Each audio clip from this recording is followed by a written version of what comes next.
¿Qué tal? Muy buenas tardes. Mi nombre es Jordi Meléndez, soy codirector de Factual. Factual es una organización que se dedica a crear redes, encuentros y aprendizajes entre medios y periodistas en América Latina y ahora también con colegas en España. Me toca ser moderador y presentador de la Mesa 8, retos financieros y económicos en el ecosistema de medios a nivel hispanoamericano. Y también esto nos permitirá hablar sobre los retos y las dificultades que pasan los periodistas emprendedores. Vamos a dar inicio a esta sesión del foro COVID-19. Les recuerdo el hashtag si quieren también utilizar en sus redes sociales para seguir desde ahí esta conversación. Nos acompañan 4 panelistas Incluso formas de sentir o reaccionar ante una situación. En diversas organizaciones de aprendizaje, de investigación, de acompañamiento y de apoyo a medios. Entonces, les voy a pedir a cada una de nuestros panelistas que en un minuto, por favor, se vayan presentando, que nos cuenten quiénes son, dónde están y qué hacen. Y me gustaría empezar desde el norte con María Catalina Colmenares, por favor. Gracias, Jordi. Bueno, yo soy María Catalina Colmenares, soy originariamente colombiana, estoy en las montañas de Pensilvania, en Estados Unidos, y trabajo para una organización que se llama el Media Development Investment Fund. Soy la directora del programa de Latinoamérica, y nuestra organización provee financiamiento, créditos e inversiones de capital en medios independientes en todo el mundo, incluyendo América Latina. Les contaba ahorita que van a haber cambios futuros, entonces, pero por ahora ese es mi cargo. Tu rol. Muchísimas gracias, María Cata. Vámonos a la región andina, por favor, Daniel Mesa. ¿Estás en mute? Sí. Jordi, muchas gracias por la invitación. Realmente es un honor compartir esta mesa con invitados tan especiales. Mi nombre es Daniel Mesa, soy editor, jefe y fundador de un portal de noticias de ciencia y tecnología llamado N+1, básicamente. Y soy periodista científico, por supuesto. Y hace parte de la Asociación de Periodismo Científico en Perú, así es. Correctamente, cofundamos el año pasado la Asociación de Periodismo y Comunicación de la Ciencia. Muchísimas gracias, Daniel. Vámonos hasta el sur. Vanina, por favor, si te puedes presentar. Bueno, muchísimas gracias, Jordi, por esta invitación, a todos los colegas que comparten el panel y, por supuesto, y especialmente a todos los que están participando, escuchando activamente. Mi nombre es Vanina Verghela, soy la directora de Velocidad, que es el fondo que hoy coordinamos desde Sembramedia, una organización que apoya a los medios emprendedores en Iberoamérica a través de capacitaciones, fondos. Este es un proyecto que iniciamos el año pasado, hace, bueno, casi un año formalmente. En el lanzamiento fue en abril del 2019, y durante todo el transcurso del año pasado hicimos una selección de más de 350 medios que postularon en toda la región, y hemos elegido a 10 hacia fin de año, y empezaron en marzo su proceso de aceleración con objetivos de fomentar y, bueno, apoyar lo que es sus modelos de negocio y sustentabilidad. Muchísimas gracias, Vanina. Y cruzamos el Atlántico y llegamos hasta España, donde está Eduardo Suárez. Por favor, Eduardo. Hola, Jordi, encantado de estar con ustedes. Sí, mi nombre es Eduardo Suárez, yo soy periodista, he sido periodista durante muchos años, he trabajado para El Mundo como corresponsal en Nueva York, en Londres. Soy también fundador de un par de startups en España, Politibot y El Español, y desde hace unos meses soy director de comunicación del Instituto Reuters para el Estudio de Periodismo, que es una institución de la Universidad de Oxford que se dedica precisamente a eso, y nuestra misión es explorar el futuro del periodismo en todo el mundo. Y para eso pues tenemos un programa de becas para periodistas que cualquiera puede aplicar. Tenemos también programas de liderazgo donde formamos a editores y a personas que están en las áreas de negocio de los medios, y publicamos a menudo informes que elaboran nuestros investigadores. Tenemos un equipo de investigadores académicos muy potente. Estamos a punto de publicar a mediados de junio el Digital News Report, que es el informe que publicamos todos los años, una vez al año, sobre, este año son 40 países de todo el mundo, entre ellos varios de América Latina, como pues Chile, Argentina, México, Brasil. Muchísimas gracias, Eduardo. Qué interesante investigar el futuro del periodismo. Al rato hablaremos sobre eso. Vamos a empezar con una ronda de preguntas. Me gustaría iniciar con María Catalina Colmenares. Justo hace un par de semanas, Media Development Fund lanzó un informe muy interesante con recomendaciones muy puntuales para medios de todo tipo en esta coyuntura. Son recomendaciones que tienen que ver con finanzas, tienen que ver con cómo encarar este momento de tanta incertidumbre no solamente por la crisis sanitaria, sino también por la caída de ingresos. E incluso también recomendaciones sobre el cuidado mismo de los periodistas, de las redacciones. Entonces, me gustaría, Cata, que nos contaras un poco cómo se originó este informe, cómo lo desarrollaron y, pues, si nos puedes contar un poco de las áreas de recomendaciones, y nosotros vamos a compartir en el chat de Zoom el informe para que también la gente lo pueda tener, pueda acceder a él y lo pueda leer. Súper genial, Jordi. Bueno, el informe realmente nació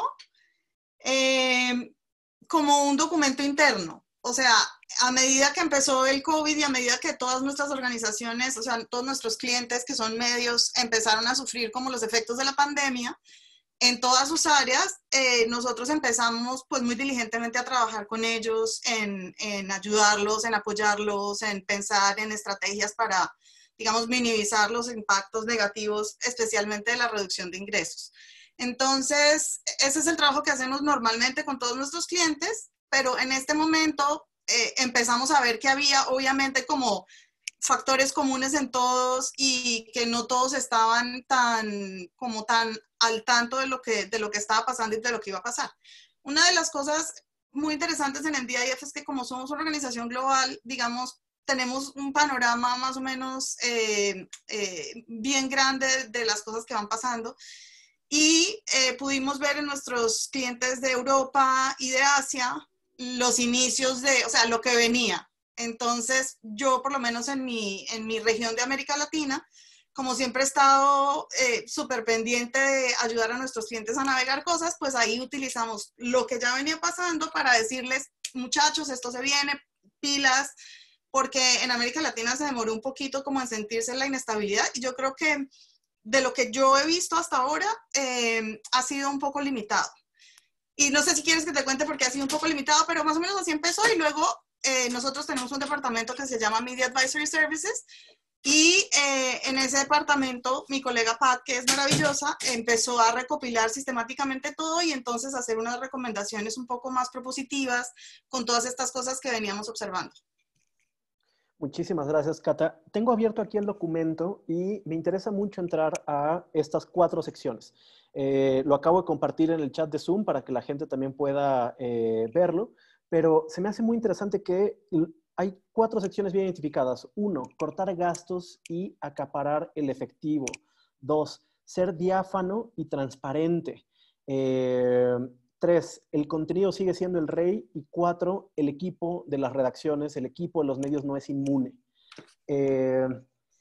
¿Cómo has visto tú, María Catalina, pues qué información tienen en términos de las principales preocupaciones financieras de los medios de comunicación? Bueno, las principales preocupaciones financieras básicamente es flujo de caja y la cesación de ingresos por el área de publicidad. O sea, ese es el primer efecto, ha sido como el primer efecto más radical.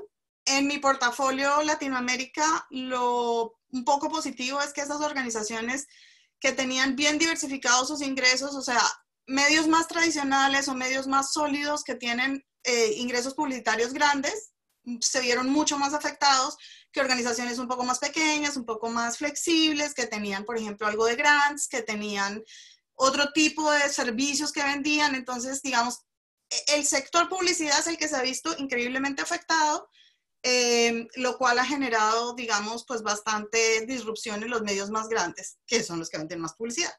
Una de las cosas interesantes que también hemos observado es que los que tenían reader revenue, contrario a lo que uno se imagina, porque COVID, la gente perdiendo los trabajos, todo el mundo como... No, los que tenían reader revenue han logrado incrementar la capacidad de captar más fondos porque se ha vuelto la información, digamos, vital para la gente en los temas del coronavirus. Entonces, información como de servicio, efectiva, ha logrado reclutar bastantes nuevos miembros, usuarios, suscriptores. Muy bien, muchas gracias. Vámonos con... un segundo. Vámonos con Eduardo. Eduardo, tú publicaste en el Washington Post en español hace poco un artículo titulado Las 3 amenazas al periodismo en español en esta coyuntura de pandemia. Si nos pudieras compartir, por favor, cuáles son estas 3 amenazas. Creo que algunas son coincidentes con lo que menciona María Catalina, pero también, además de mencionar las amenazas, haces una elaboración sobre posibles alternativas, posibles soluciones al futuro. Claro, efectivamente la primera amenaza la ha descrito muy bien Cata, ¿no? En el tiempo en el que ha hablado, que es la amenaza económica, es la más inmediata, es una amenaza que están viviendo muchos medios en España y en Latinoamérica. Como ha dicho ella, probablemente los más grandes y los que más dependen más de la publicidad están sufriendo más, al menos en este primer momento, pero es una amenaza evidente. Estamos viendo la peor crisis económica probablemente en un siglo, al menos aquí en España y en otros países muy afectados por la pandemia, y esa crisis va a tener un efecto brutal para los ingresos, sobre todo para los ingresos por publicidad, ¿no? Yo creo que también va a afectar más a los medios que se han adaptado peor al entorno digital. Todos los medios que hayan trabajado bien el producto, que tengan un producto digital bueno, bien desarrollado, lo van a pasar un poquito mejor, sobre todo en las fases más duras de la pandemia. Aquí en España hemos estado prácticamente 2 meses todos los ciudadanos sin salir de casa.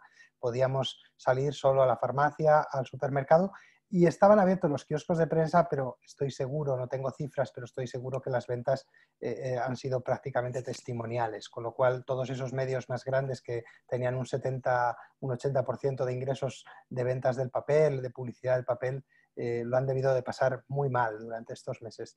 Entonces esa es la primera amenaza, es la más evidente. La segunda es la amenaza a la libertad de prensa. Lo estamos viendo en todo el mundo y muy especialmente en algunos de nuestros países, ¿no? Yo diría que la manera más zafia, ¿no? Que es la manera en la que hemos visto que líderes como Viktor Orbán en Hungría o Vladimir Putin en Rusia están aprovechando la pandemia para aprobar leyes que limitan la libertad de prensa o definen la desinformación de una manera que persigue al periodismo independiente. Eso es, digamos, el extremo más zafio, pero estábamos viendo amenazas quizá no tan grandes, pero muy preocupantes, ¿no? Estamos viendo que están arrestando a periodistas en Venezuela por informar sobre el virus, estamos viendo cómo gobiernos como el de Nicaragua están dando unas cifras de infectados que son sencillamente increíbles, y estamos viendo cómo líderes de la región, como Obrador en México, como Bolsonaro en Brasil, están minimizando la pandemia y están directamente haciendo declaraciones que están en contra de todo lo que sabemos sobre este virus y sobre esta enfermedad, ¿no? Hasta el punto de que redes como Twitter o como Facebook están directamente cortando los discursos, ¿no? En el caso del presidente brasileño, que es algo inédito. Nunca hasta ahora en la historia habíamos visto a empresas como Facebook, como Google, como Twitter tomar una decisión tan drástica con un discurso de un líder político, y de hecho ya hay llamamientos, ¿no?, a que hagan lo mismo evidentemente con líderes como Donald Trump. veremos si eso ocurre. Entonces, bueno, esas son las dos primeras amenazas, y la tercera, que es una amenaza quizá que ahora es un poco más etérea, pero yo creo que es real, y es la amenaza al futuro, ¿no? Al futuro, a los medios, sobre todo los medios pequeños, independientes. Muchos de ellos están en el portafolio de Medif, de Cata, y los ha mencionado antes, ¿no? Esos medios pequeños que han ido floreciendo en nuestros países, muchos de ellos digitales, la mayoría digitales, y probablemente en la primera fase menos amenazados, porque dependen también tienen ingresos más diversificados y dependen de grants y de otras cosas, pero yo creo que sí que es un peligro a medio plazo, ¿no? Y pues en el caso de España hay organizaciones sin ánimo de lucro como Maldita, que es una organización de verificación muy importante, como Cibio, que es una fundación sin ánimo de lucro también en España. Ese tipo de medios, en El Salvador, El Faro, en fin, hay muchos medios en nuestros países que son pequeños, que quizá no tienen el músculo para aguantar durante mucho tiempo y que, bueno, pues a medio plazo lo pueden pasar mal. Y por eso yo creo que las recomendaciones que hace Medif son muy, muy oportunas, ¿no? Y en España tenemos la fortuna de tener el caso del Diario, que es un caso de mucho éxito y que han sabido adaptarse muy bien a esta pandemia, presentar como una emergencia económica esta pandemia ante sus lectores, y gracias a eso han ganado muchos socios y muchos ingresos durante la crisis, por poner un poco una nota un poco más optimista, ¿no? En esta primera intervención. Claro. Y aquí voy a tratar de conectar dos ideas, tanto del estudio, no el estudio, las recomendaciones de MDIF y esto que mencionas, esto último que mencionas, Eduardo. Las personas de México quizás se habrán topado con un hilo el día de ayer o antier de Daniel Moreno Chávez, director de Animal Político en México.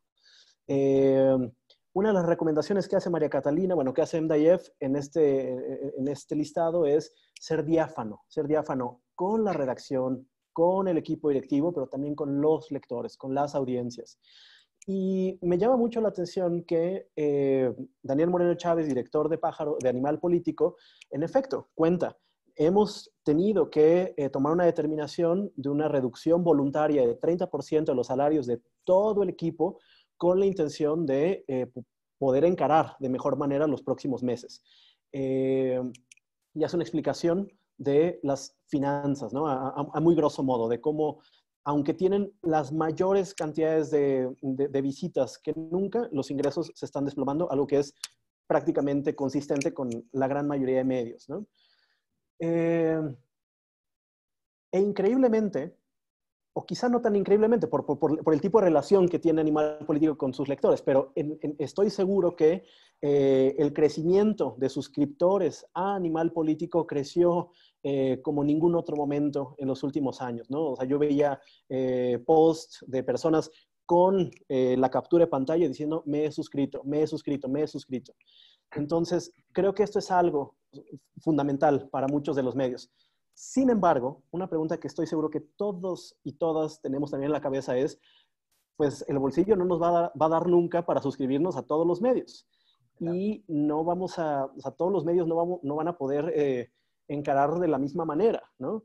Entonces, me gustaría pasarle la palabra a Vanina y que nos contara un poco, según entiendo, Fondo Velocidad es un fondo de apoyo que empezó a funcionar desde el año anterior, cuando se seleccionaron a ciertos medios ganadores de este fondo. Y les toca la crisis sanitaria y la pandemia a la mitad. Entonces, eso ha tenido que generar seguro algún tipo de reconversión, ¿no? ¿Qué alternativas están identificando o encontrando los medios que están alrededor de Fondo Velocidad, de Sembra Media y de ICFJ, Vanina? Bueno, en principio quiero recalcar que estoy en súper sintonía con lo que mencionó Cata y Eduardo, un poco el contexto y el diagnóstico, la realidad es esa. Pero también quiero, antes de responder puntualmente, Jordi, mencionar que lo que le está pasando a los medios no es ni más ni menos lo que le está pasando a todas las empresas del mundo en este momento. Cualquiera sea su servicio, su producto, bueno, con honrosas excepciones que por la situación, algunas empresas, como ha sucedido acá, empresas tipo Amazon, Mercado Libre, que bueno, por hacer, digamos, venta online, digamos, han aumentado sus ingresos, ¿no? Pero la realidad es que esto es algo, es tan extraordinaria la situación, que obviamente que impacta en todos, pero sí es importante, me parece mencionar que de alguna manera lo que sucede ahora en el contexto del coronavirus con los medios es casi que en algunos casos la estocada final de una crisis que se venía dando desde hacía muchísimo tiempo, especialmente en los medios de estructuras grandes, en los medios obviamente tradicionales, donde obviamente su posibilidad de movimiento es más compleja, donde su planta de equipos es mucho más grande, donde no han sido tan flexibles obviamente para digitalizarse como dice Eduardo, donde no han diversificado sus fuentes de ingreso y se han quedado, digamos, en los modelos tradicionales. En ese sentido, yo creo que los medios emprendedores más chicos, si bien obviamente los puede tomar en este momento en una situación compleja, tiendo a pensar que van a salir mucho más airosos y van a poder manejar su cintura de una manera un poquito más fácil que los medios grandes, honestamente, ¿no? Dicho esto, y en el escenario de velocidad, déjame decirte que en realidad si bien nos toma a la mitad en el proceso general, nos toma al inicio el coronavirus del proceso de aceleración. Con lo cual, en realidad cuando prácticamente la semana, el día 16 de marzo que empezaba el proceso formal, fue casi el momento de la cuarentena en toda Latinoamérica. En distintos países se empezó a activar entre el 10 y el 20 la instancia de cuarentena, con lo cual la realidad... nosotros obviamente que hemos trabajado en este proceso como un escenario novedoso y de crisis, y todos estos medios tenían un plan de acción aprobado al 10 de marzo, y estamos en permanente conversación y monitoreo, obviamente de cada uno de los medios que son muy diferentes entre sí, y de distintos países, y con distintos objetivos de plan. En cada uno hemos ido tocando algunas teclas de ese plan, no completamente. Doy un ejemplo concreto, medios que a lo mejor tenían dentro de su plan la fidelización de su audiencia a través de eventos. Bueno, claramente esos eventos presenciales no se van a dar, pero bueno, no era la única actividad o el único objetivo. La gran virtud que nosotros vemos en el proceso de aceleración de velocidad es que además del dinero, Velocidad tiene un acompañamiento de consultores en una diversa gama, de manera permanente y durante todo este proceso, que los están ayudando a revisar de manera, digamos, casi diaria, semanal, todos esos planes en conjunto con nosotros, ¿no? Desde asesores de marketing, asesores de publicidad, asesores de gestión de equipos. Hemos ahora también trabajado lo que es la gestión del equipo en un contexto de crisis. El trabajo a distancia, algo que quizás no teníamos contemplado para el año pasado, y bueno, ahora estamos analizando cómo se hace ese management. Y por supuesto, las distintas, digamos, ideas que teníamos para trabajar lo que es el financiamiento. Está claro que tanto en los medios que trabajamos en Velocidad, como lo mencionaba antes, cualquier otro que tenía ya en su idea el modelo diversificado de financiamiento, está mejor parado y va a salir mejor de este proceso, ¿no? Y a su vez, creo que en el escenario que mencionaba Cata, yo soy muy enfocada en quienes, además del proceso habitual de la producción de noticias, trabaje con un modelo de pensamiento estratégico en un plan estratégico de ese medio. Los medios no están acostumbrados a tener planes estratégicos. Digamos, tienen la idea, bueno, vamos a hacer las noticias y este año, y a lo mejor lanzamos este producto, pero pensar con un pensamiento, tener un plan estratégico, y hoy más que nunca, ver si lo tienen, cuán flexible es. Y si no lo tienen, ya estar pensando en el medio de la crisis, sí, también pensar estratégicamente, porque si no, simplemente van a gastar los cartuchos económicos que tienen ahora y no van a estar sabiendo cuando, bueno, es hacer futurología en parte sí, pero en algún momento esto, digamos, va a tender a abrirse, más, menos, según el país. Entonces, creo que ahí eso es muy importante tenerlo muy presente en el proceso de transición de la crisis del coronavirus. Bueno, definitivamente tienen que estar pensando en un mediano y en largo plazo. Muchísimas gracias, Vanina. Antes de pasarle la palabra a Daniel, me gustaría saber si las personas que nos están acompañando, hay alguien que se defina también como periodista emprendedor. Es decir, que haya montado su propio medio, etcétera, que nos ponga en el chat, por favor, su nombre y el nombre de su medio, ¿no? O sea, como que yo tengo tal y lo fundé en tal año. Daniel, tú eres un ejemplo de un periodista emprendedor.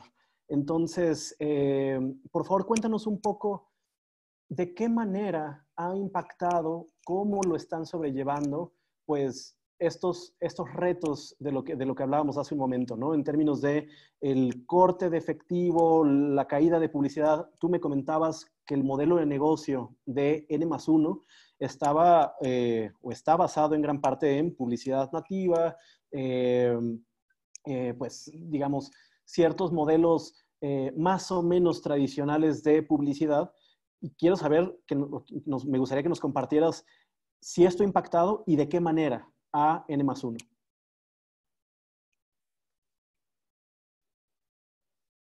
Gracias, Jordi. Sí, perfecto. Básicamente, bueno, más allá de la publicidad nativa, ¿no?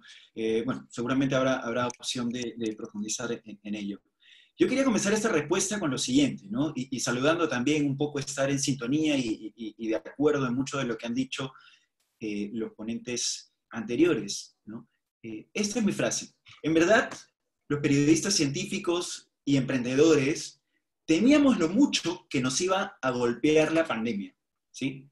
Pero nos dimos cuenta que la infodemia ya nos había revolcado mucho antes, ¿no? Ya nos había revolcado. Entonces, la respuesta, en realidad, a tu pregunta, yo creo que podría dividirla en 5. Voy a tratar de ser súper. Y creo que esta situación de COVID nos pone en cinco problemas, ¿no? Que abordar, que resolver.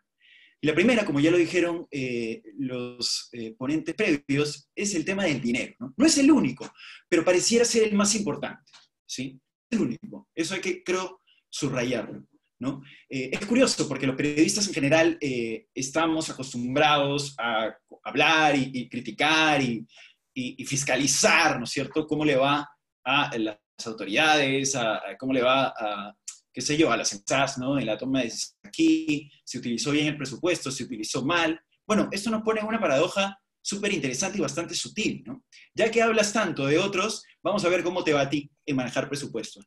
Creo que esto es importante, ¿no? Pero sin embargo, como vieron, la buena noticia es que los emprendedores, acaso, ya hemos pasado por circunstancias de crisis, ¿no es cierto?, de quizás no tan buenas condiciones laborales, de quizás falta quizás de trabajo, etcétera, ¿no? Entonces creo yo que los emprendedores o los medios jóvenes, ¿no?, estamos en una cierta situación de ventaja. Esa resiliencia ya la tenemos un poco más entrenada, ¿no? Creo yo, como dicen, la peor parte se la están llevando los medios más grandes, ¿no?, que principalmente subsisten por publicidad, ¿no? La circunstancia en Latinoamérica, y creo que podría aportar esto, es bastante compleja, ¿no? Además de que hay crisis de periodismo, además de que hay COVID, ¿no?, es Latinoamérica, ¿no? Es Latinoamérica. Latinoamérica es un laboratorio especial, ¿no? El 2019, por ejemplo, Clarín despidió a decenas de periodistas con policías. En Colombia, la Fundación de Libertad de Prensa dijo que el año pasado habían 400 periodistas despedidos de sus trabajos. Ni el New York Times se salvó, ¿no? Ni el New York Times en español se salvó de cerrar. La misma historia con Huffington Post y BuzzFeed en México, ¿no? Tú lo debes saber bien, Jordi. Incluso despedidos de una forma indigna, impredecible, ¿no? Bueno, así de dura es la crisis, ¿no?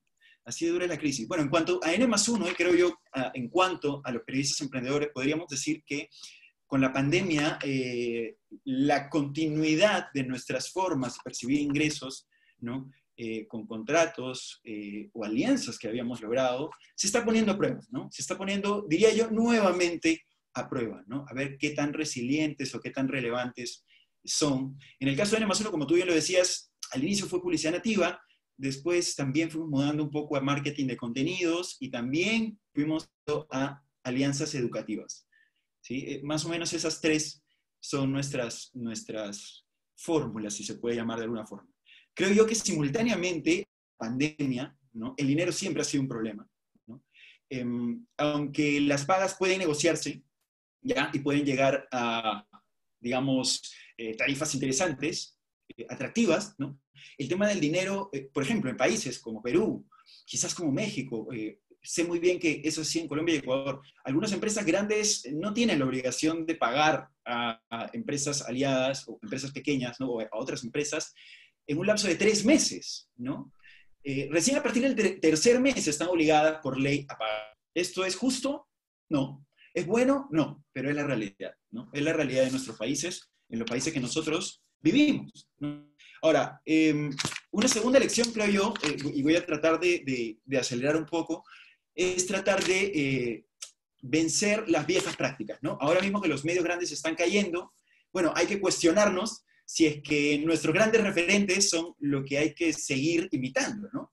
Vemos los casos de los grandes medios a nivel local, el Diario del Comercio, El Tiempo, El Clarín, El Universal, ¿no es cierto? Pero también vemos incluso grandes referentes como el New York Times, ¿no? El propio reporte de Reuters, ¿no?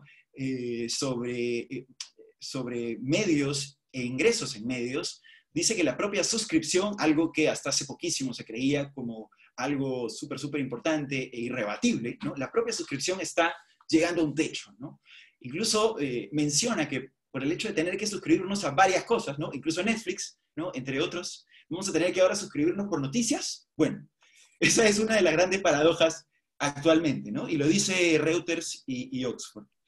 Ahora, otro reto, creo yo, que es que ahora todos son periodistas de ciencia, ¿no? Todos son periodistas de salud, ¿no? Resulta que ahora todos hablan del virus, de epidemiología, de salud pública, ¿no? Y bueno, los periodistas de ciencia, tengo que poner la cara un poco por ellos, nos encontramos con inéditos competidores, ¿no? Esto es interesante, ¿no? Porque especialmente Jeff Jarvis dijo que el propio New York Times tuvo retos, ¿no? Al momento de cubrir temas de ciencia, ¿no? Los periodistas convencionales no necesariamente entienden la ciencia de la forma más correcta, ¿no? Y finalmente, ¿no? Bueno, antes de pasar al punto final, ¿no? El establishment en general es un poco injusto, ¿no? Es un poco, diría yo, a veces los periodistas de ciencia no son tan bien, digamos, considerados, ¿sí? Por decirlo de alguna forma. Podría, solamente con ánimos meramente descriptivos, citar algún caso, ¿no? En las principales becas o en los principales concursos de aceleración, etcétera, me parece que no hay un destaque especial de periodismo científico, ¿no? Esto es solamente descriptivo, ¿no? Esperemos que después de la crisis la situación cambie un poco más, ¿no? Y finalmente el problema de salud mental y empatía, ¿no? El problema de salud mental y empatía. Todos sufren por la crisis, ¿no? Y tu equipo y tus co-trabajadores también sufren por la crisis, ¿no? Entonces, toca, más allá de pensar en uno mismo o las crisis individuales que uno puede tener, ¿no es cierto?, preguntarse si estoy hecho para esto o no, también creo yo que hay que ser empáticos y compasivos, ¿no? Con todas las personas como nosotros, colegas, periodistas científicos, sino que están padeciendo de la crisis, ¿no? Creo yo que esas son las 5 cosas que yo puedo aprender de esta situación.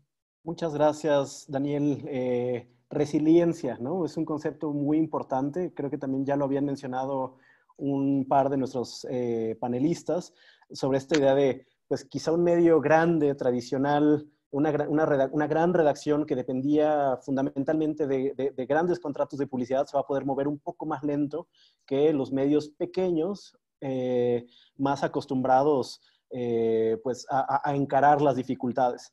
Entonces, hace rato, Eduardo Suárez hablaba sobre investigar el futuro.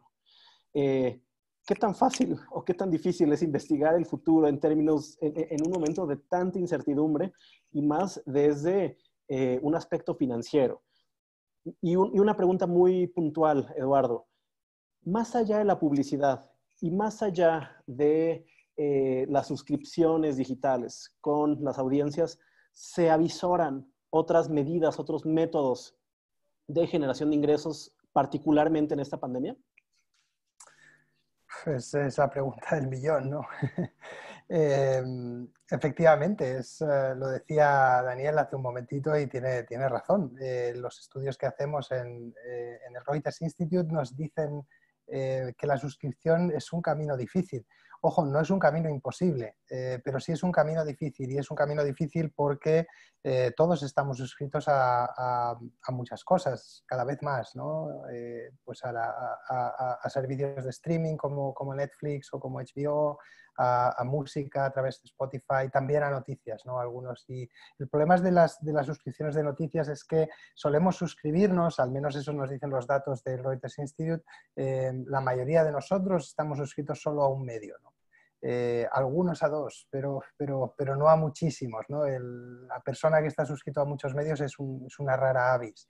Y eso es un problema a la hora de montar modelos de suscripción, es cierto. Pero no significa que sea imposible. Creo que es posible y hay muchos medios en el mundo que lo han intentado y lo han conseguido. Y cabe recordar, creo que es muy importante recordar que los medios no necesitan convencer al 100% de su audiencia de que se suscriban. Los medios que son exitosos, como El Diario en España, como otros medios en otros países, mencionabas antes Animal Político, han convencido a la parte de la audiencia que es más fiel. Y ese concepto de la conversión es súper importante y tenemos que ser muy conscientes a la hora de diseñar nuestros productos informativos en que debemos primero intentar atraer la mayor parte de la audiencia a esa fidelidad, crear hábito, crear fidelidad en un sector creciente de nuestra audiencia, y una vez que ese sector de la audiencia es fiel, ese es el sector que termina suscribiéndose. Y a la hora de plantear esa suscripción, yo creo que hay dos cosas, y las has mencionado antes, Jordi, creo que es importante subrayarlas, que son importantes en este contexto en especial. La primera es la transparencia. Mencionabas el caso de Daniel ayer con Animal Político, y fue muy parecido el caso del Diario. Los medios que normalmente tienen éxito en modelos de suscripción o de membresía son medios transparentes sobre sus finanzas, sobre las medidas de emergencia que tienen que tomar. En el caso del Diario fue así también. El director y fundador del Diario, en un post a mediados de marzo, contó el caso preciso del Diario, contó que se iba a desplomar los ingresos por publicidad, y también contó las medidas de emergencia que tenían que tomar, que eran básicamente bajar los sueldos de toda la plantilla. La gente que cobraba menos un 10%, la gente que cobraba más hasta un 35%. Fue transparente a la hora de presentar la situación. Y la segunda cosa esencial, yo creo que en cualquier modelo, pero en este caso concreto del COVID, es presentar la situación como una situación de emergencia.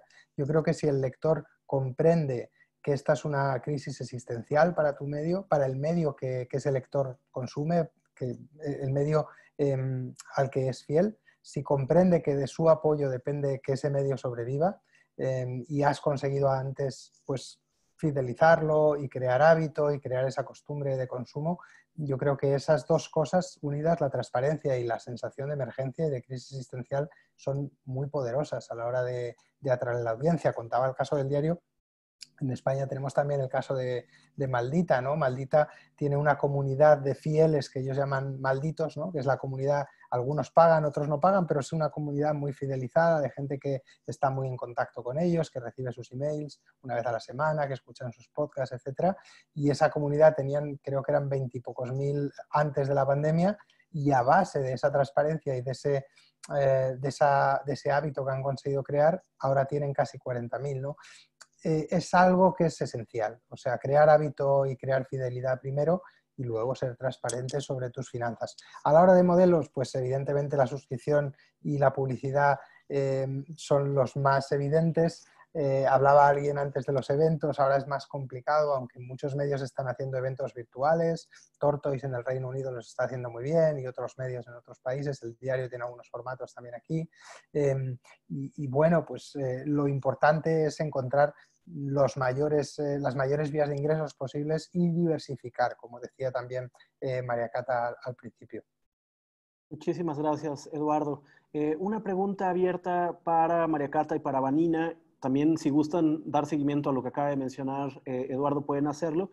Pero me gustaría que nos contaran si entre la membresía de sus asociados, de los medios que componen o que son parte tanto del Fondo Velocidad como los que son parte del portafolio de MDIF, han identificado casos concretos de reconversión no sé si llamarlo exitosa, pero al menos interesante en esta circunstancia. Yo sé que hay medios de tamaños súper distintos y creo que sería muy positivo y muy conveniente compartir también experiencias, por ejemplo, de medios pequeños, ¿no?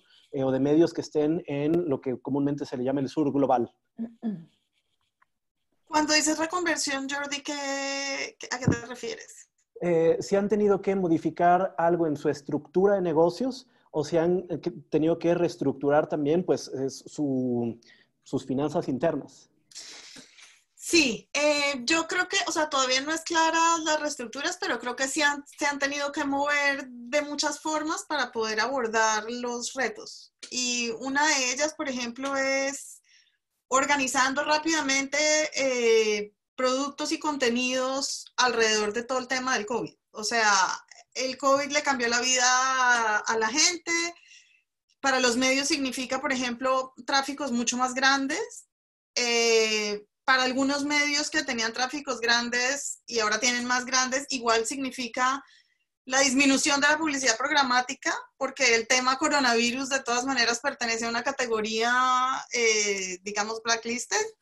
Entonces ahí hay una cantidad de cosas y para mí una de las cosas muy interesantes y uno de los medios que está haciendo cosas muy chéveres es Redacción en Argentina, que ha aprovechado, digamos, nuestra naturaleza súper social y súper, o sea, de social media.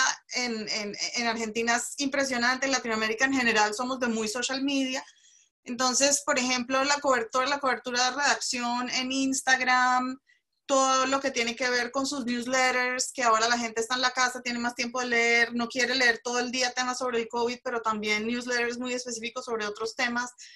Creo que todo eso, digamos, ha impuesto como una nueva dinámica de trabajo en términos de la priorización de los contenidos y la priorización de las audiencias. Y no sé si pueda dar otro ejemplo, que es el ejemplo de GK en Ecuador. Sí, por favor. Que también ha empezado a desarrollar un par de newsletters alrededor del tema del COVID. Y son cosas que, digamos, estos equipos que son bastante flexibles, pues pueden hacer. Y aquellos que conocen a sus audiencias y que saben, digamos, como cuáles son sus patrones de comportamiento, pues les queda más fácil diagnosticar cuáles van a ser o predecir, digamos, de qué forma los pueden servir mejor. Muchas gracias, María Cata. ¿Vanina? Sí, bueno, Cata mencionó uno de los medios que también apoya Velocidad, que es Redacción. Coincido plenamente con su lectura, su nivel de reenfoque hacia la temática del COVID, les está dando muy buen resultado y obviamente una de las claves en ese aspecto que permanentemente estamos trabajando es, bueno, el COVID va a pasar, cómo se sigue después en términos de, bueno, obviamente de enfoque temático, ¿no? Pero me gustaría mencionar, asociado a esto, dos cuestiones. En algunos casos, vinculado a si es momento o no a veces de virar en los enfoques de cobertura o eventualmente lanzar nuevos productos o nuevos servicios. Y obviamente que esta es una tensión natural que se ejerce en este momento porque estos medios son muy flexibles a poder adaptarse e incorporar o lanzar nuevos productos y servicios, y lo estamos viendo, por lo menos en el portfolio de Velocidad sucede, y en este caso con buenas experiencias, ¿no? Lo importante, a diferencia, como hablábamos, de los grandes medios, es que tienen la dinámica sencilla de poder crear y experimentar sin tanto miedo y sin tanto prejuicio a que algo no salga tan bien, y en algunos casos está funcionando, por ejemplo, hasta inclusive con virar a un enfoque más regional en su cobertura, a diferencia que quizás antes lo hacían a nivel local, ¿no? El poder tener esa visión un poquito más contextual de la situación y de definir de alguna manera de qué forma su cobertura, su estilo, su producto, lo pueden expandir. Creo que en algunos casos hay algunos medios que también les está dando buen resultado y les abre una perspectiva que quizás antes del coronavirus no se animaban tanto a explorar, ¿no? Entonces, ahí creo que, por un lado, esta tensión clave de lanzar nuevas cosas, nuevos productos, que es difícil y que obviamente los puede distraer un poco de su trabajo habitual, pero quizás en la medida adecuada les permita, bueno, incorporar algo nuevo, alcanzar una nueva audiencia, fidelizar a la que tenían desde otro lugar, desde otra plataforma. Y algo Y esto también habla, ¿no?, de lo que es aquellos que se dedicaban solo al contenido hiperlocal y estos que quizás puedan ahora expandir su nivel de acción a otra región. Y también mencionaría algo que tiene que ver con, Eduardo hablaba mucho de la fidelización. Hoy más que nunca creemos que el que puedan trabajar con un contenido de calidad, serio, chequeado, que sea creíble, eso es lo que además genera fidelidad, ¿no? Eso es lo que en realidad hace que un usuario y una audiencia decida me suscribo a este y no a esto. Aunque temo decir que independientemente del coronavirus, las audiencias son fidelizadas, pero también son un poco traidoras, pero en el buen sentido de la palabra, es decir, hoy tenemos la oportunidad de poder consumir al mismo tiempo, a un clic de diferencia, lo que hacen los colegas de España, como lo que hacen los colegas de, digamos, Sudamérica, de Asia, y en realidad esa es la naturaleza de la audiencia. Entonces, creo que va a ser un loop permanente que vamos a tener que ir enamorándolos de forma habitual y de largo plazo con esto que hablamos: buena calidad de productos, nuevos servicios, nuevas ideas, ser creativos, poco prejuiciosos en lo nuevo que le podemos ofrecer. Muchas gracias, Vanina. Ha salido mencionado justo el tema de fidelizar audiencias, pero sobre todo audiencias quizá de nicho, ¿no? Es decir, esta idea de hablarle a el mundo entero, pues quizá no está siendo la mejor opción. Entonces, medios como N+1, que es un medio especializado en ciencia y tecnología, pues, ¿qué tan viable, Daniel, es para ustedes poder ampliar su base de lectores, seguidores, pero también suscriptores? ¿Se lo han planteado? ¿Lo están haciendo? ¿Lo tienen en mente? Y una segunda pregunta, dentro de Perú, ¿qué medios ves o identificas haciendo, pues, alguna labor de reconversión del modelo de negocio? Si es que lo tienes, si lo has visto quizá, que nos puedas comentar. Vale, gracias, Jordi. La pregunta es súper, súper relevante y aprovecho esta pregunta y todo lo que se ha discutido recientemente para lanzar una pregunta que quizás me la puedan responder luego, ¿no? Antes de pasar directamente a la respuesta. Hace poco entrevistaba a una filósofa de la UNAM con la que hablábamos sobre algo muy, muy interesante, ¿no? Lo que le pasaba a la ciencia en un país como México o como cualquier país latinoamericano. Había una cultura, o hay una cultura, en la que la innovación solamente se mide por los recursos monetarios, ¿no? O la cantidad de dinero que esta innovación puede generar de inmediato, ¿no? Es interesante, ella se llama Siobhan, la filósofa, ¿no? Qué curioso, ¿no? Qué curioso. La pregunta es, ¿el periodismo innovador tiene otras métricas, ¿no?, más allá del ingreso económico inmediato? Yo creo que puede tener, ¿no? Yo creo que puede tener. Me gustaría que también podamos ampliar un poco en eso. Ahora, en cuanto a la cuestión económica durante la crisis, yo tengo que decir y reconocer que todavía estamos en proceso, ¿no? No podría animarme a lanzar fórmulas certeras, pero sí puedo decir que N+1 no tiene ni pretende apelarle al método de suscripción, principalmente por una razón que Vanina, me parece, o María Catalina acaba de describir muy fácilmente. No creemos estar, o no queremos tener o compartir las condiciones de medios políticos o grandes, como el New York Times, etcétera, ¿no? Pero creo que sí podemos llegar a un tipo de fidelidad, ¿no?, relevante, ¿no?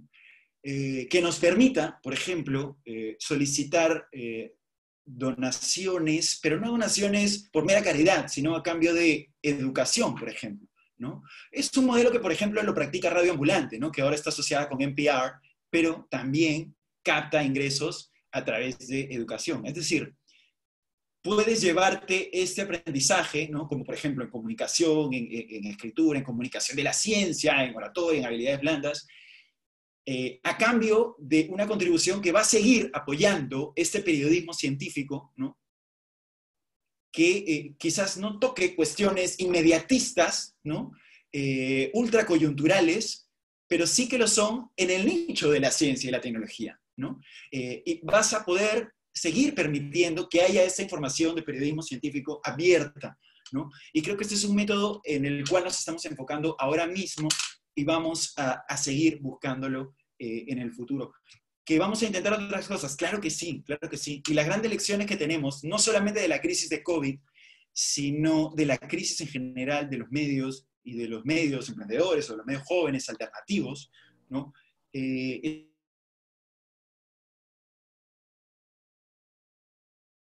Creo que ahí perdimos un momento a Daniel. No sé, todos los demás me siguen escuchando, ¿cierto? Sí, sí, te escuchamos. Y hay un científico, no, perdón, un profesor de emprendimiento en el MIT que precisamente habla de la antifragilidad, ¿no? Es decir, así como los sistemas biológicos, tecnológicos, económicos resisten a la presión, bueno, nosotros también debemos aprender a ser antifrágiles para poder evolucionar frente a la adversidad, ¿no? Ahora, si es que no hay fondos, bien, salgamos a buscarlos. Está el Fondo de Inversión para el Desarrollo que representa María Catalina, ¿no? Está Velocidad, ¿no? Esperemos que hayan más oportunidades de parte de Velocidad el año que viene, ¿no? Están las becas del Reuters Institute, por supuesto. Las oportunidades las hay, ¿no? A nivel de financiamiento para medios alternativos. Ahora, es importante diversificar tanto a corto como a mediano plazo, ¿no? Creo que es importantísimo articular el corto y el mediano o largo plazo, ¿no? Ambas creo yo que una sin otra no vive, ¿no? Entonces creo que las clases, en nuestro caso va a funcionar, o puede funcionar porque ya lo hizo antes, y quizás aprovechemos un poco la coyuntura de la COVID para meterle un poco más de punche, como decimos aquí en Perú, ¿no? Las donaciones creo que pueden funcionar. El crowdfunding creo que puede funcionar, lo he visto en medios latinoamericanos que ofrecen, por ejemplo, productos o prototipos de productos hechos en colaboración, ¿cierto? Del tipo Kickstarter, ¿no? Para que una vez que salga o sea terminado el producto pueda ser enviado, ¿no? De material, etc. Cosas de ese tipo, ¿no? O algún servicio innovador, ¿no? Ahora, creo yo que los medios alternativos en Perú siguen un camino más o menos similar, ¿no? No le van necesariamente a la suscripción, en realidad le van más al apoyo de los financiamientos de organizaciones internacionales, ¿no? El gran trabajo que hace Ojo Público, ¿no? El gran trabajo que hace Convoca, lo tiene creo yo, de financiamiento, más que de publicidad o otras formas de ingreso tradicionales, ¿no? Entonces, esos son los casos que yo puedo citar, ¿no? Creo que uno de los grandes retos también es colaborar con otras personas diferentes a ti y con otras instituciones diferentes a ti, ¿no? Claro. En el sentido de que el único capital no es el dinero. Termino con esto, ¿no? El único capital no es el dinero, es también las capacidades, es también la capacidad de intercambiar talentos, de intercambiar cualidades, ¿no? Por ejemplo, en Más1 ha hecho alianzas con organizaciones para eventos o para talleres, para alianzas educativas, etcétera, ¿no? Bueno, en realidad hay muchas cosas que hablar, no quiero explayarme tanto. Muchas gracias, Daniel. Voy a hacer una pregunta que espero que Eduardo, María Cata o Anina pudieran responder de manera breve para pasar a preguntas del público. A ver qué tan concreto puede ser lo que es un debate permanente y de años. ¿Contenido gratuito o contenido pagado? ¿Premium, freemium o gratis? Es decir, hay medios que le apuestan a que su contenido se pueda leer solamente a partir de una suscripción. Es el caso que para mí es paradigmático, es Reforma en México. Un muro completo, ¿no? Yo no puedo acceder si no estoy suscrito. Recientemente El País anunció su modelo de suscripción, que si no estoy mal, implica 10 artículos de lectura al mes. A partir de ahí se solicita una suscripción. Hay otros medios que ni siquiera se lo han planteado y la totalidad de su contenido es gratuito, como quizá el caso de El Español, Animal Político, en donde dicen, apóyanos para poder mantener este esquema, ¿no? ¿Ustedes qué ven? ¿Es posible mantener estos canales? ¿Creen que vamos a virar hacia alguno otro en los próximos meses? Y pues, ¿cuál es su feeling y su postura a este respecto? Adelante. Mi feeling, bueno, como MDIF apoya el periodismo independiente, digamos, nosotros siempre hemos sido, pues, fanáticos o hemos preferido, digamos, que la información sea gratis y que se pueda diseminar lo más, digamos, generalizadamente posible. Habiendo dicho eso, cada medio tiene que escoger, digamos, como cuál es su formato, cuál es su esquema, dependiendo también de su naturaleza. O sea, hay medios de nicho que atienden audiencias muy particulares, cuyos contenidos son a veces muy costosos de hacer, tipo de information, y ellos, digamos, o sea, tiene todo el sentido que sea una suscripción y tiene todo el sentido que, digamos, es una transacción de un servicio muy especializado que la gente compra a través de esa suscripción. A mí personalmente me encantan los modelos de membresías, o sea, creo que todo el trabajo que ha hecho el Membership Puzzle Project realmente pues ha dilucidado como cuáles son los aspectos, y obviamente el diario.es es como o sea, el epítome de todo lo bien hecho en términos de membresías.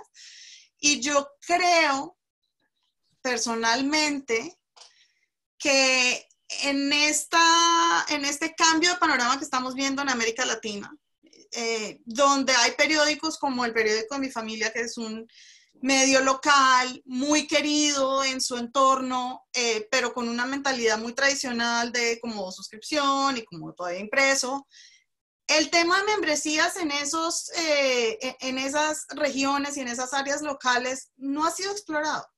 Y yo creo que algunos de esos medios van a poder hacer algún tipo de reconversión, si es que lo logran, a ser como apoyados por sus lectores. O sea, pero en el fondo creo que todo tiene que ver con la naturaleza de los contenidos, con la naturaleza del medio y con la disponibilidad de la gente a pagar por los contenidos. O de qué forma se relaciona la gente con ese medio para o pagarles o donarles o hacerse miembro, Claro. socio.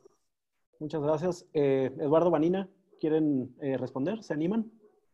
Sí, sí, bueno, muy brevemente, coincido completamente con María Cata. O sea, cada medio tiene que encontrar su modelo y yo creo que esta discusión tendemos a veces a plantearla entre el blanco y el negro, y cada vez más los modelos de negocio y los modelos de suscripción o de membresía están un poco en el medio.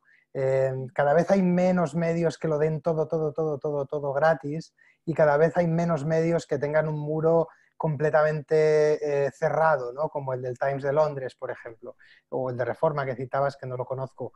Cada vez estamos más un poco en el medio de esos dos extremos, y de hecho el Guardian, por ejemplo, ¿no? Que es el paradigma del modelo de membresía, del modelo abierto, del modelo en el que pagas para apoyar al medio, no para leer contenido. Es cierto que sus contenidos son todos gratuitos, pero están vendiendo suscripciones a su app en el móvil, y hay contenidos dentro de la app en el móvil que solo pueden verlos los suscriptores, por ejemplo, y están vendiendo suscripciones al papel y a su producto digital. O sea, cada vez es más tenue, digamos, la diferencia entre los modelos de membresía y los de suscripción. Por supuesto, hay medios que están poniendo el énfasis más en esa proposición, digamos, altruista, y el diario que hemos mencionado es un buen ejemplo. El Guardian que he mencionado también es otro ejemplo, y hay medios que son mucho más transaccionales, pues como el Financial Times, como El País que has citado ahora en España, que está empezando, medios locales en España como los medios del Grupo Vocento, y un poco en el medio de esos dos extremos nos vamos a mover todos. Los muros y el debate sobre los muros creo que era más importante quizá hace 4 o 5 años que ahora. Entre otras cosas porque cada vez la propuesta de valor de los medios va mucho más allá de la web. Estamos viendo newsletters para suscriptores, por ejemplo. Estamos viendo que algunos medios ponen sus episodios de podcast durante unas horas al servicio solo de los suscriptores. Estamos viendo más ventajas que van más allá de un muro de pago en una página web, eventos solo para suscriptores. Entonces yo creo que cada vez vamos a ir más a modelos híbridos, y que las decisiones en parte se van a tomar a partir de los datos y en parte a partir de la experimentación con los datos y de ver exactamente cómo conviertes mejor a un suscriptor, si pones el límite en 10 artículos o lo pones en 20 o lo pones en 5. Por eso creo que vamos a un mundo un poco más sofisticado, ¿no? que el blanco y el negro, digamos. Ok, muchas Sí, gracias. coincido ese análisis y es un poco, digamos, no existe esa dicotomía, creo que tiene que ver más con, obviamente, el medio, el contexto, el lugar.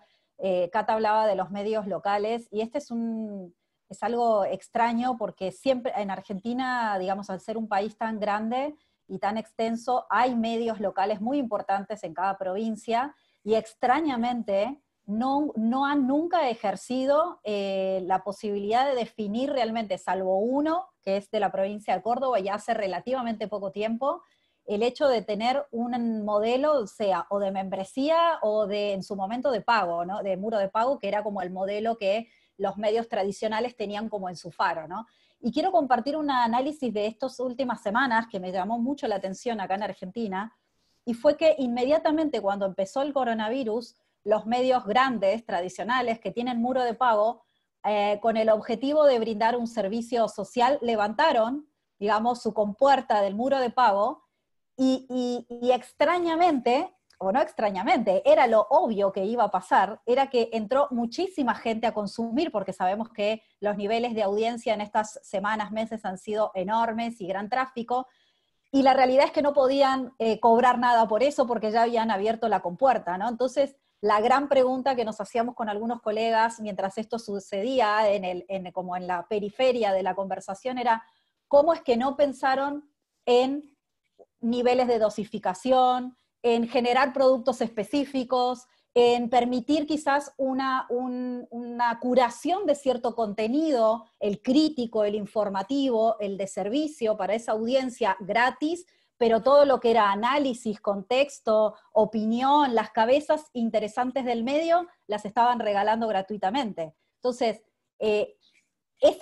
hasta que lograron, recién diríamos que casi a 2 meses de haber sucedido esto, empezaron a cerrar un poquitito las compuertas ahora, pero se perdieron el gran afluente de tráfico y de nuevos suscriptores que podían tener en ese momento, ¿no? Entonces, ahí es donde yo hablo y vuelvo al inicio de la conversación, es las estructuras grandes son elefantes difíciles de mover y en donde todas las decisiones son un complejo movimiento burocrático, obviamente entendiéndose que en este momento es difícil y demás, pero esto era absolutamente evidente que iba a pasar, ¿no? Entonces, creo que ahí es un gran aprendizaje para los medios medianos, emprendedores, chicos que están pensando en estos movimientos, cuál es el nivel de cintura que tienen que tener permanentemente y la apertura al cambio y a tomar decisiones rápidas.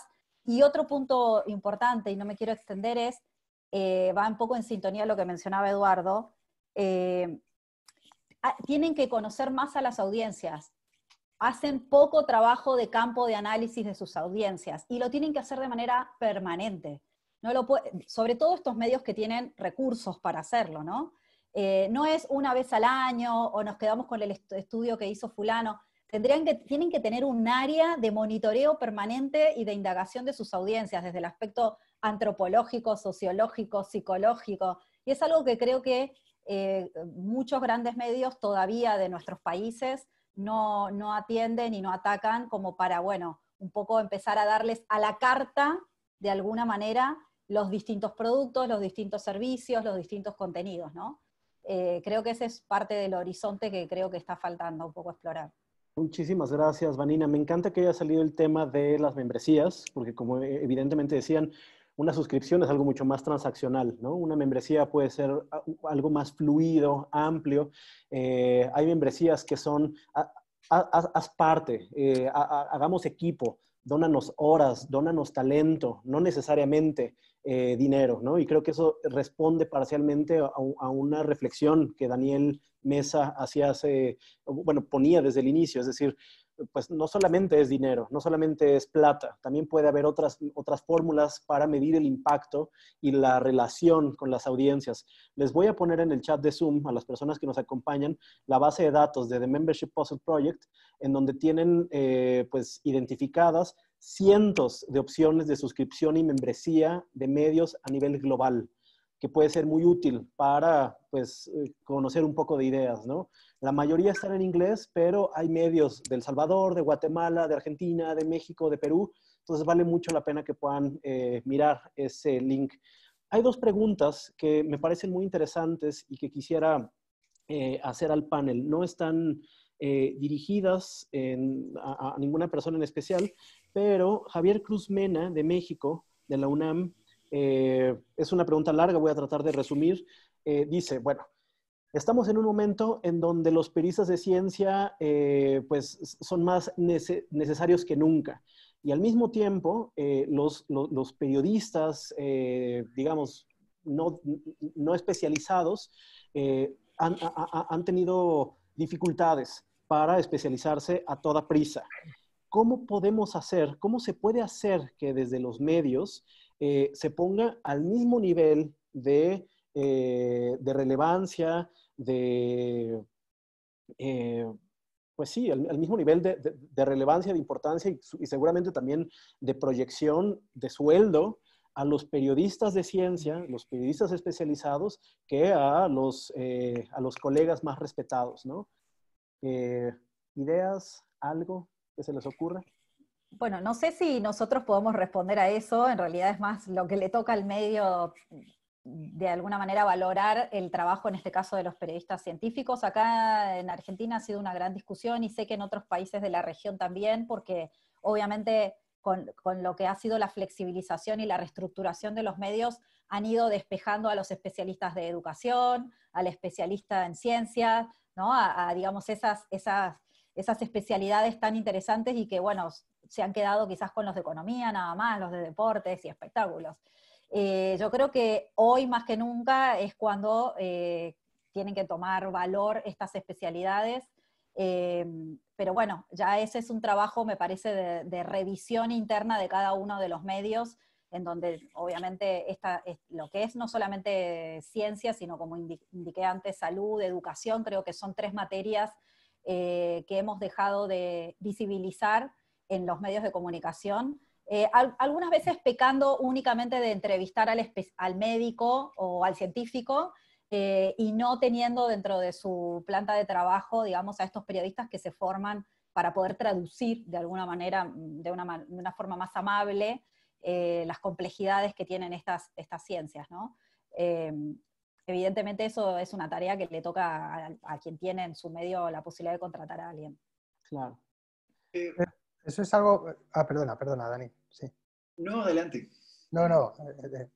Sí, si quieren, vamos con Eduardo y luego Dani. Solo les voy a pedir un minuto de respuesta. Muy breve. Pero, o sea, sí, efectivamente. Yo estoy de acuerdo con Marina y creo, además, que es una cuestión que va más allá del periodismo de ciencia, que es una cuestión sobre el periodismo de servicio público. Y creo que lo que ha pasado en los últimos años es que muchos medios han desechado o han tratado peor a periodistas que son especialistas porque se han centrado en el tráfico y en el tráfico fácil. Y el tráfico fácil todos sabemos que se consigue con información superflua, frívola. Y en cambio, claro, ha llegado la pandemia, igual que nos ha pasado a todos en la sociedad, y igual que les ha pasado a los gobiernos. Igual que hemos descubierto que no teníamos suficientes camas de cuidados intensivos y no teníamos suficientes médicos y no teníamos suficientes enfermeras, nos hemos dado cuenta en los periódicos que no teníamos suficientes especialistas en ciencia, entre otras cosas porque algunos los habíamos echado, ¿no? O los medios los habían echado durante la época de despidos. Y creo que esto debería hacernos replantear, igual que nos estamos replanteando como sociedad, qué sociedad queremos después de la pandemia, deberíamos replantearnos qué periodismo queremos después de la pandemia. Y el periodismo que queremos y el que deberíamos querer y el que deberíamos impulsar en nuestros medios es el periodismo de servicio público. Y eso incluye efectivamente la ciencia y la salud y la educación. Pero esas materias muchas veces en los medios se desechan o se han desechado para cubrir información más frívola o para cubrir política barata, ¿no? Muchas veces polémicas políticas que no llevan a ninguna parte, y ahora nos estamos dando cuenta de lo que es superfluo y de lo que es realmente necesario. Y claro, la ciencia y la salud y la educación son necesarias. Muchas gracias, Eduardo. Un minuto, Daniel.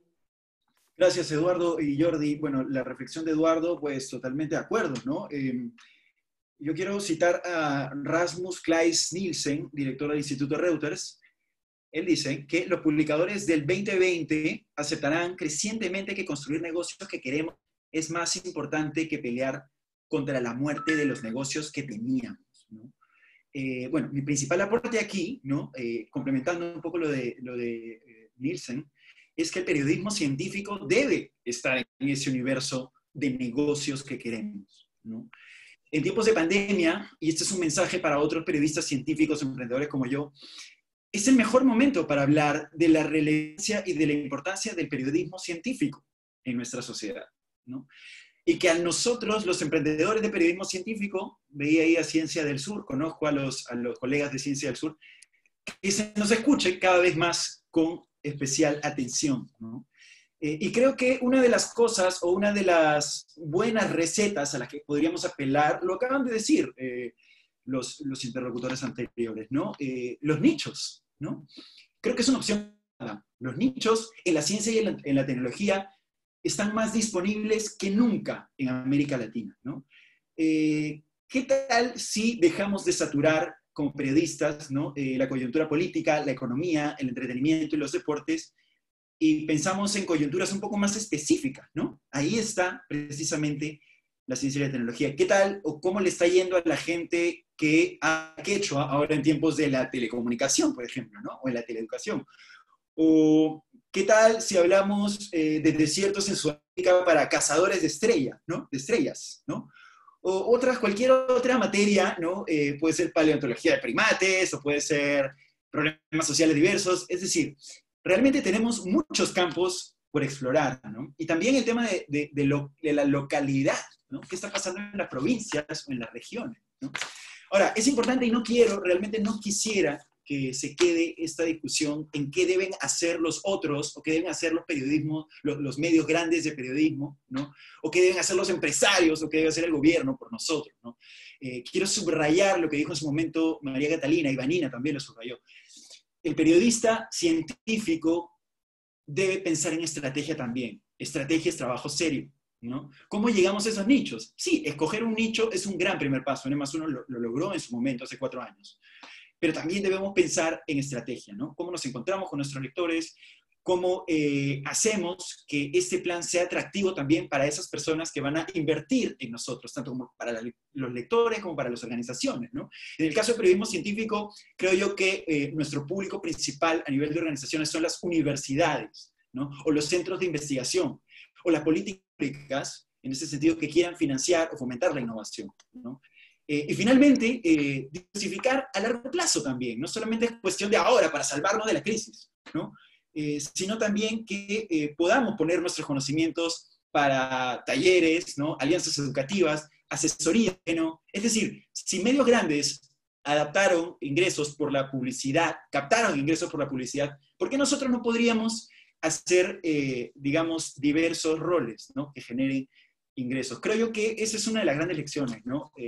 Ya que nosotros los periodistas científicos debemos, o ya sabemos lo que tenemos que hacer, es decir, estrategia, es decir, nichos, es decir, ciencia y tecnología, también ahora la invitación es para los tomadores de decisiones, ¿no? A que inviertan en periodismo científico, a que sepan que el periodismo científico es importantísimo para interpretar y cubrir los nuevos desafíos éticos, ¿no? De la humanidad. Hoy es el COVID, mañana es el agua, pasado mañana será el cambio climático, y para ello está el periodismo científico.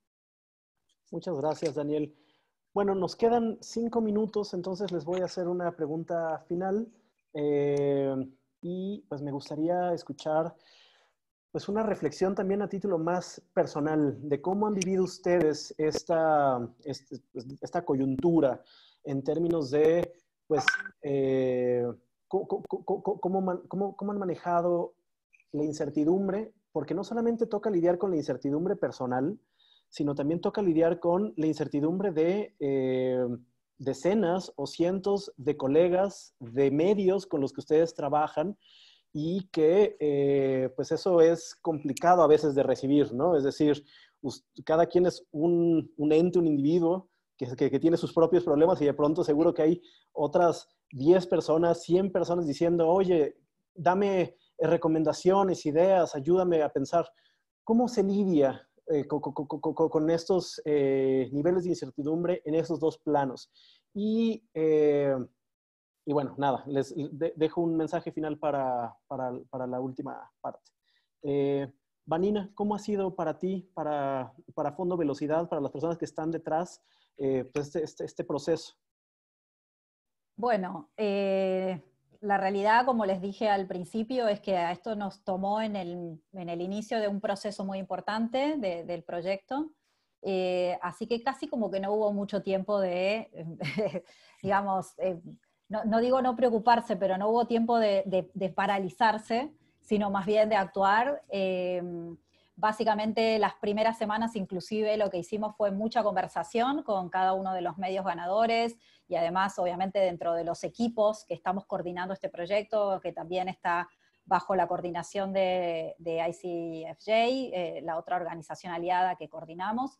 Y un poco la idea era esto, ¿no? Tener un diálogo para, en principio, darles tiempo a cada una de las personas que iban a estar a cargo del proyecto dentro del medio, a que acomodaran su logística personal, a que acomodaran su logística laboral. Digo, tengamos en cuenta que todos empezaron a trabajar de manera remota, aquellos que estaban un poco acostumbrados y aquellos que nunca lo habían hecho y que tenían, digamos, su dinámica de trabajo en la redacción de manera habitual. Así que fue como, en principio, la primera etapa fue de acomodamiento, justamente, inclusive nosotros, nuestros propios equipos, yo misma, cada uno tiene que ajustar sus dinámicas familiares, independientemente de cuál sea la realidad personal de cada uno.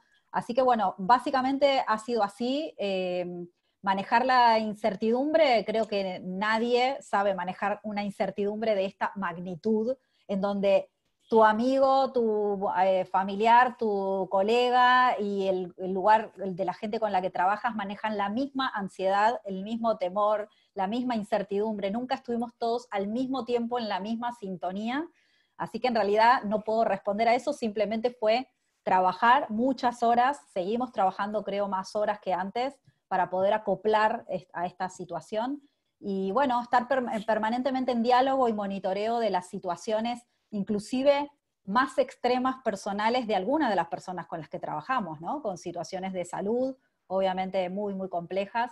Así claro. Que, bueno, transitándolo de la mejor manera posible y conversando mucho. Muy bien, María Catalina.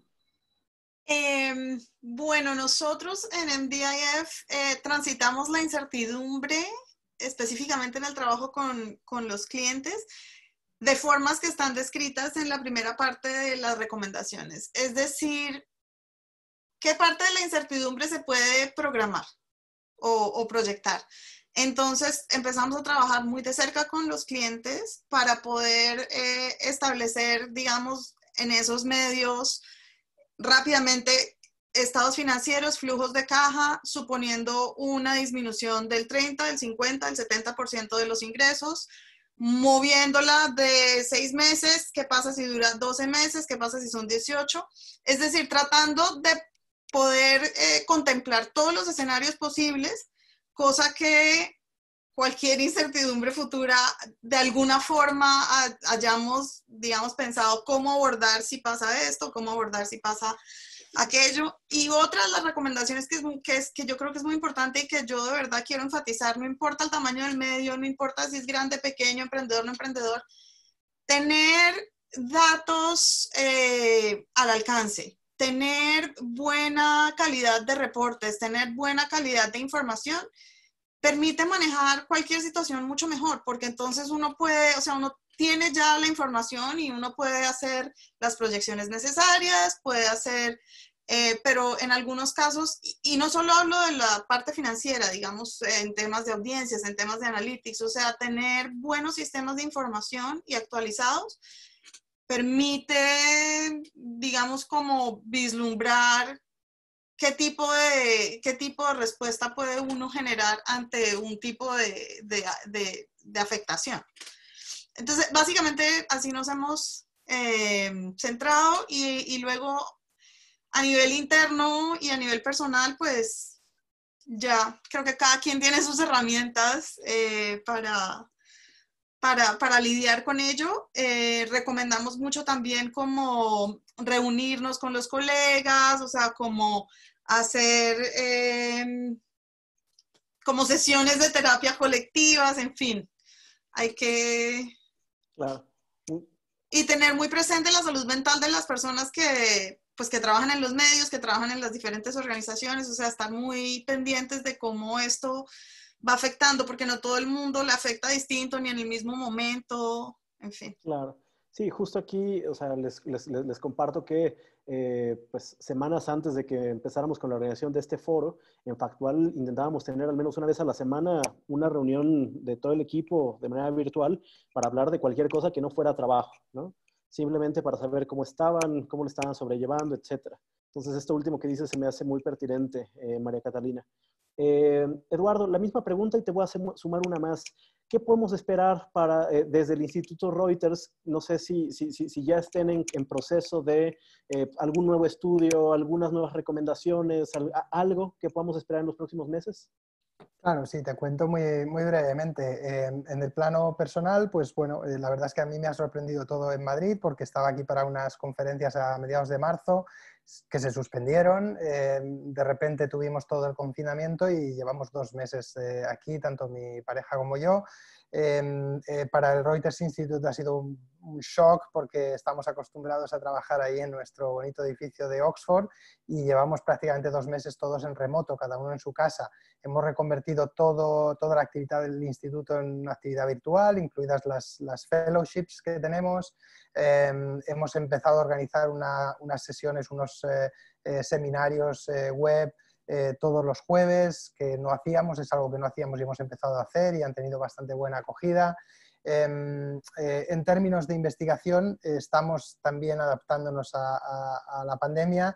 Hemos publicado 2 informes originales sobre la pandemia, uno sobre desinformación y bulos, que publicamos a principios de abril, el otro sobre cómo consumen las noticias y la información sobre el coronavirus en 6 países, incluidos 2 hispanohablantes, España y Argentina. Es un informe que está traducido en español en nuestra página web, lo pueden encontrar allá. Y bueno, estamos trabajando ya en más cosas. Lo más inmediato, lo más importante que tenemos a mediados de junio es la presentación del gran informe anual que hacemos todos los años. Es un informe que llamamos Digital News Report. Es el informe en el que examinamos cómo consumen noticias las personas que viven en 40 países distintos. Este año estrenamos 2 países, que son Kenia y Filipinas. Pero bueno, tenemos 40 países, entre ellos muchos hispanohablantes, España, Argentina, Chile, México, también tenemos a Brasil. Y bueno, este año tenemos mucha curiosidad, la encuesta la hicimos en enero, es decir, antes de la pandemia, pero también tenemos datos frescos de ese informe del que hablaba antes que presentaremos en junio y que nos dicen un poco, también un poco sobre cómo ha afectado la pandemia a la forma en la que consumimos la información y la confianza que la gente tiene en los medios. Una de las cosas que hemos detectado es que ha subido tanto el consumo de información como la confianza que la gente tiene en los medios durante la pandemia y vamos a ver, ojalá, eso se traduzca en algo que dure, ¿no? Y que de repente la gente se haya dado cuenta de lo importante que es tener información confiable y de repente pues consigamos que eso se pegue y que el año que viene esa confianza esté con nosotros todavía, aunque haya pasado lo peor. Fantástico, Eduardo, muchísimas gracias. Y para finalizar, Daniel, veo que aquí nos acabas de compartir un formulario. Dices que estabas trabajando en un libro sobre emprendimiento en periodismo científico. Justo había preguntas que ya no pudimos abordar, que es exactamente sobre esto, ¿no? Modelos de negocio sobre periodismo científico. Entonces, si nos puedes contar un poco de qué va este libro y algún anuncio que quieras también hacer. Bueno, muchísimas gracias. En realidad ha sido todo un honor poder compartir esta mesa con... ¿me están escuchando? Sí. Con personas como Anina, María Catalina, Eduardo y por supuesto Jordi. Creo que la principal reflexión que me queda, ¿no? de esta crisis la puedo resumir en 3 puntos, ¿no? El primero es que tenemos que seguir siendo resilientes, ¿no? Las crisis van a seguir viniendo, ¿no? Hoy es el COVID, después va a ser quizás una catástrofe natural o un desastre natural, después va a ser una complicación climática, ambiental, etc. Creo que debemos permanecer resilientes, ¿no? Y buscar, como dice María Catalina, nuestro propio método, nuestra propia fórmula en la adversidad, ¿no? Ya sea membresía, ya sea cooperación interinstitucional, ya sea transacciones directas, bueno, dependiendo del valor que podamos ofrecer, ¿no? En ciencia y tecnología, lo vuelvo a decir, uno de los nichos importantes es el sector educativo, las universidades, ¿no? Los centros de investigación, las políticas públicas gubernamentales que fomentan precisamente la innovación. Lo siguiente es que debemos sacarle filo a nuestras habilidades marketeras, es decir, no solamente ser marketero, sino también ser un buen estratega, ¿no? Ese es el momento de la metamorfosis, que nos quitamos el traje de periodista y nos ponemos el traje de estratega, ¿no? Y para ello hay infinidad de modelos, ¿no? Hay incluso libros que ha sacado el propio ICFJ, que por cierto, y también hay referentes, el propio Jeremy Kaplan, ¿no? de CUNY University de Ciudad de Nueva York, que ha sido mi profesor en la beca del año pasado en ICFJ, es un estupendo personaje a seguir para cuestiones de emprendimiento. Pero creo que igual, el periodismo científico digamos, es un tema complejo que amerita quizás un modelo específico, ¿no? Sirve el modelo Canvas, sirve varios modelos, pero creo que el periodismo científico es especial, ¿no? Claro. Y finalmente, creo que se necesita mucho liderazgo y coliderazgo en este tipo de iniciativas, ¿no? Queremos posicionar el periodismo científico bien, por eso es importante también movernos a nivel de liderazgos y coliderazgo, con asociaciones como la red, ¿no es cierto?, que lidera Aleida, ¿no?, en función contigo, Jordi, y la Asociación Peruana de Periodismo Científico, y todas las latinoamericanas, por supuesto, ¿no? Ahora, el libro, sí, estoy trabajando en un libro, está todavía en formato prototipo, así que ampliar más de las cosas que he podido compartir aquí en ese libro, ¿no? Si quieren pueden dejarme sus datos o escribirme en Twitter, @danielmesa.p, o pueden dejar sus correos en ese formulario que yo gustoso la próxima semana voy a compartirles el libro, ¿no? Genial. Bueno, pues si pueden poner por favor sus cámaras, vamos a tomar la foto de registro. Sé que Janine se tiene que ir, no sé si ya se fue, pero a ver si si ya se fue, entonces haremos una dinámica en honor a Janine. Ok, está. Vamos a ponernos de pie porque tenemos muchas horas estando sentados. Entonces, por favor, si pueden poner sus cámaras, si la gente se puede parar, estírense un poquito, estírense un poco. Y vamos a tomar nuestra foto de registro. Entonces, sonríen y estírense. 1, 2, 3. Entonces, va una más. Estírense. 1, 2, 3. Exacto. Y la última, si gustan poner sus cámaras. 1, 2, 3. Listo. Fantástico. Abrazo a todos. Muy bien hecho. Por acompañarnos. Muchísimas gracias, Eduardo, María Catalina, Vanina, Daniel, por estar presentes en esta reunión. Muchísimas gracias a todas las personas que se conectaron. Gracias a todos. Muchas gracias, sí, Jordi. De las mayores incertidumbres que tenemos todos en este momento, como lo dijo bien Vanina, sea la industria de medios o no, es la situación económica. Entonces, creo que muchas de las ideas van a llegar en colectivo y mucha implementación de esas ideas también tendremos que construirlas en red y en conjunto. Entonces, pues para eso es este foro, para eso son estas conversaciones y yo les agradezco de corazón que nos hayan acompañado. Un placer. Abrazos, Jordi. Gracias. Chao a todos. Que estén muy bien.